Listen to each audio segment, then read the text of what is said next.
भगवान् नारायण भैर देउता तिम्रो शरण पिछ परमेश्वर जय भगवान् जय भगवान् देउता तिम्रो शरण पिछ परमेश्वर। यो हेर बाबु यहाँ यो 250 वर्ष भयो होला यो रुख जन्मेको। हाम्रा पुस्ताले पनि यत्रै देखे क्या, अहिले पनि यत्रै छ। हाम्रो अनुमान अनुसार 250 वर्ष, हामी 60 वर्षको भइयो भने यो 250 वर्षको अनुमान लाग्छ मैले।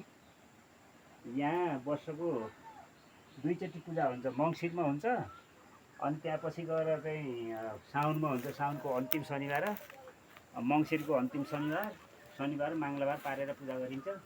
तर यहाँ फेरि जे आँटो त्यही पुग्छ नि। फेरि भक्कल गऱ्यो भने, कसैले पनि भक्कल गऱ्यो हे भगवान् माता भनेर चाहिँ देउता भनेर भक्कल गऱ्यो भने त्यो भक्कल पनि पुरा हुन्छ। कसैका छोराहरू विदेश जानु छ भने यहाँ तलबाट झऱ्यो भने हे भएर देउता मलाई राम्रो होस् भनेर गयो भने त्यो ठ्याक्कै उनलाई जे भनौँ त्यही भएर जान्छ।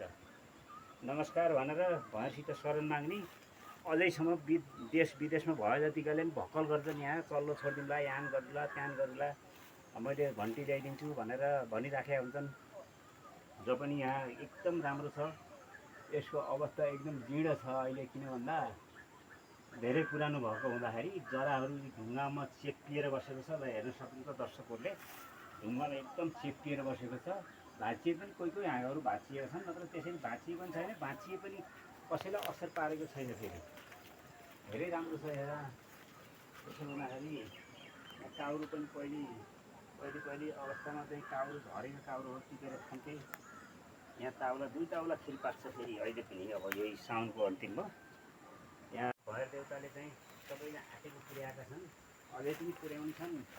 यहाँ वरिपरि भएका समाजलाई एकदम राम्रो भएको छ। यस्तो आनन्द छ अब यहाँ बस्नुलाई एकदम राम्रो भिड छ। यहाँ आनन्द छ। ल हेर्नुहोस् यो हेर यसरी आनन्द लिएर भगवान् देउतालाई यसरी दर्शन गऱ्यो भने पनि मनले आँटेको कुराहरू पुग्छ। हामीलाई कहिल्यै दुःख दलित र कहिल्यै पनि भएको छैन।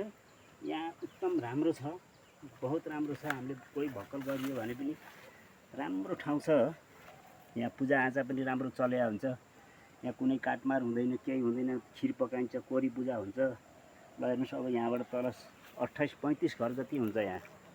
यहाँ पूजा गर्न आउने 35 घर तापागाई मात्रै हुन्छन्। फेरि तापागाईहरू 35 घरले पूजा गर्छ।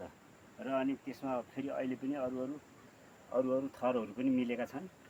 र हाम्रो आँटेको पुग्यो यहाँ भनेर फेरि उनीहरूले पनि धुप छेता यहाँ मिसाएका हुन्छन्। अरू थरहरूले पनि अब तापागाई थरको र अनि पौडेलहरू पनि मिसाएछन् र अरू थरहरूले मिसाएका हुन्छन् यहाँ। र आँटेटाकेको पुग्यो छ भनेर अरू सबै आएका छन्। अहिले त धेरै घर हुने भए। लगभग पहिले चाहिँ 28 घर थियो, अहिले 36 घर जति छन् यहाँ। ल हेर्नुहोस् यस्तो राम्रो यो रुख र बलियो छ। कुनै वर्ष अझै केही होला जस्तो मैले मान्दिनँ। ल हेर यति राम्रो छ यहाँ। यहाँबाट यसरी गएर माथि कुर्ती जस्तो पनि छ। अन्त बचाउतीहरू अलिक चढ्न सक्नेहरू माथि गएर बस्छन् पनि, हामीले गाली गरिन्छ। अनि यहाँ पनि यताबाट त्यो यहाँ पनि कुर्ती जस्तै छ।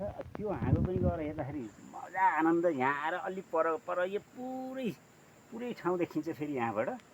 यति रमणीय छ, बहुत राम्रो छ। हजुर अब के गर्ने, भगवान्को कृपाले गर्दाखेरि हामी अहिलेसम्म भैर देउताको आशीर्वादले गर्दाखेरि हामी यहाँ बहुत सुरक्षित छौँ। राम्रो छ। हेर्नु बुट्टाहरू उहाँ माथि गएर पनि बस्न सकिन्छ। अहिले 4 पाइ जस्तै बिस्तारै भयो क्या। टक्क छ।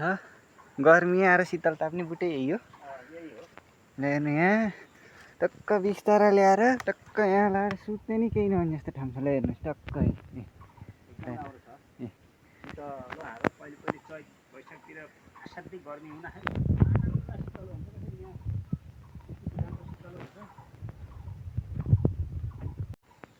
ल अरू कसैको यस्तो कुनै किसिमको अप्ठ्यारो कुनै पीर बाधा परेका भएदेखि भैर देउतालाई भक्कल गर्नुभयो भने त्यो अवश्य पुरा हुनेछ भन्दै म यो भिडियोलाई आज यहीँ समाप्त गर्न चाहन्छु।